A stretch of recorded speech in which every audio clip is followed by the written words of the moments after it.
Modi magic উধাও, শুরু হয়েছে বিজেপির মধ্যে গৃহযুদ্ধ। সম্প্রতি 5 রাজ্যের নির্বাচনে বিজেপি 3টে জয়লাভ করেছে আর অন্যরা 2টো, এক তেলেঙ্গানায় কংগ্রেস আর মিজোরামে জেপিএন। কংগ্রেস তেলেঙ্গানায় মুখ্যমন্ত্রী ঘোষণা করে দিয়েছে, রেমন্ত রেড্ডি আজকে মুখ্যমন্ত্রী হয়েছেন, কিন্তু এখনো বিজেপির 3টে রাজ্যের মুখ্যমন্ত্রী কে হবে সে কোনো ঘোষণাই হয় না। নিজেদের মধ্যে শুরু হয়েছে কন্দল।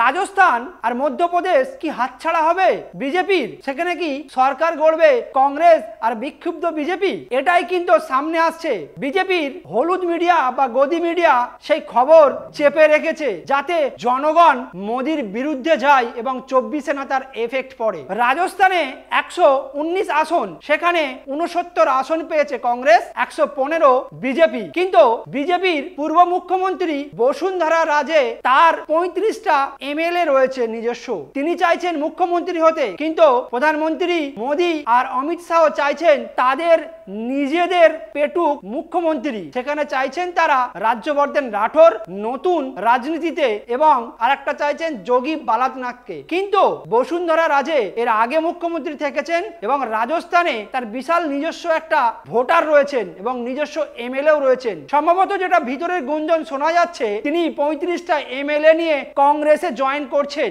যদি 1-2 দিনের ভিতরে বিজেপি মুখ্যমন্ত্রী ঠিক করে সরকার গঠন না করে, সেখানে কংগ্রেস আর ওই বিক্ষুব্ধ বিজেপির বসুন্ধরা রাজে সিন্ধিয়ার এমএলএদেরকে নিয়ে মুখ্যমন্ত্রী হবেন। সিন্ধিয়াকে মুখ্যমন্ত্রী করে কংগ্রেসের যে কোনো মুখ বা অশোক গেহলট উপমুখ্যমন্ত্রী হবেন, এটাই শোনা যাচ্ছে। বসুন্ধরা রাজের হাতে যে 35 এমএলএ রয়েছেন বিজেপির, সেই তাদের সঙ্গে কেন্দ্রের দিল্লির নেতাদের কোনো যোগাযোগ নয়, তাদেরকে পাচ্ছে না। এদিকে মধ্যপ্রদেশেও সেম কন্ডিশন। পরপর 7 বার মুখ্যমন্ত্রী হয়ে রেকর্ড করতে চেয়েছেন শিবরাজ সিং চৌহান, কিন্তু না, শুরু হয়েছে সেখানেও বিদ্রোহ।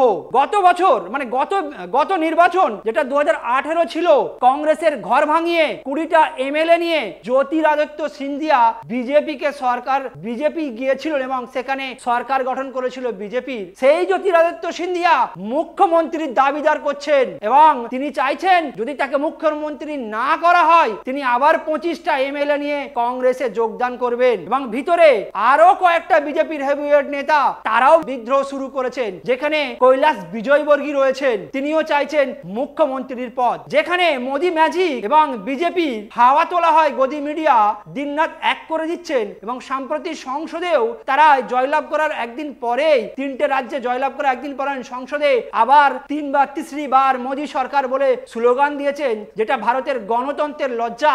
এখনো পর্যন্ত জয়লাভ করে তারা মুখ্যমন্ত্রী ঠিক করতে পারছে না। এখান থেকে যদি রাজস্থান আর মধ্যপ্রদেশে সরকার গঠন করতে না পারে বিজেপি, তাহলে এটা মোদির রাজত্বের যে পতন শুরু, মোদি রাজত্বের যে শেষ জামানা, তার কিন্তু কফিনে পেরেক বলা যায়। এতদিন যেখানে মোদি ম্যাজিক বলে এবং মিডিয়ার দ্বারা সবকিছুকে, টাকার নোটের দ্বারা, নোটের ঘোড়া কিনা বেচাই সবকিছুকে ড্যামেজ কন্ট্রোল করতে বিজেপি, ইডি সিবিআই কে ব্যবহার করে যেখানে সবাইকে জেলে পোড়ার ভয় দেখিয়ে ক্ষমতা দখল করত, সেই বিজেপির নিজেদের ভিতরেই শুরু হয়েছে বিদ্রোহ। 3টে রাজ্যের মুখ্যমন্ত্রী এখনো ঘোষণা করতে পারে না। বিদ্রোহটা যে প্রকট সেইটা বিভিন্ন সূত্রের খবরে জানতে পারছি। সাম্প্রতিক আমরা দেখব সেই বিদ্রোহের ফল প্রকাশ।